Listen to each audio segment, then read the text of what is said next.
Mesdames, Messieurs, bonjour, ravi de vous retrouver pour ce nouveau JT Cultures et Marchés. Nous ferons dans cette édition des premières projections concernant la nouvelle campagne. Puis, nous ferons le point sur la situation de rétention des ventes de soja en Argentine. Nous comprendrons ensuite pourquoi l'Europe est en passe de devenir à nouveau le premier exportateur mondial de blé en 2015-2016 et nous conclurons ce JT sur des perspectives de prix du maïs aux États-Unis. Les opérateurs de marché portent de plus en plus leur regard vers la prochaine campagne. Les premières estimations d'assolement américain par l'USDA sont attendues de pied ferme pour le 31 mars. Le consensus des analystes atteint ainsi 40,7 millions d'acres semés en blé, 85,9 millions d'acres en soja et 88,7 millions d'acres en maïs. La solde de soja gagnerait ainsi du terrain aux États-Unis. Quant au maïs et au blé, il devrait y en avoir moins en 2014. Les prix des tourteaux soja ont peu reculé car les producteurs argentins adoptent toujours des comportements de rétention. En effet, l'Argentine disposerait ainsi de stocks de soja évalués entre 7 et 15 millions de tonnes.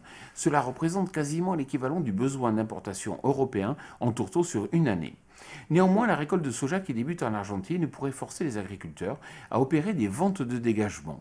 Ceci devrait donc faire pression sur les cours des tourteaux. L'an passé, l'Union européenne était déjà en pole position pour être le premier exportateur mondial de blé. Il en serait de même cette année. En effet, les surfaces semées en blé en Europe ont été particulièrement importantes cet hiver et très largement épargnées par les dégâts hivernaux. A l'inverse, les autres concurrents affichent plus de difficultés. Les États-Unis et la Russie notamment devraient afficher un recul des surfaces semées en blé. En outre, ces deux pays ont été impactés par des dégâts hivernaux.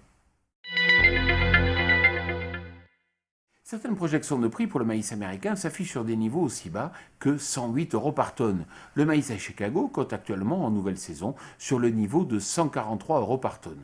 Cette perspective de baisse de l'ordre de 35 € par tonne aux États-Unis pourrait être un élément baissier pour le maïs français. Néanmoins, rappelons que les semis sont en très fort recul en France et en Ukraine.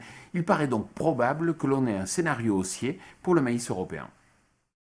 Si un mail vous prévient de la sortie de ce nouveau JT Culture et Marché, n'hésitez pas à le transférer à vos amis. C'est un bon moyen de faire connaître cette émission. Voilà, le JT Culture et Marché, c'est terminé. Je vous souhaite bien sûr une excellente semaine.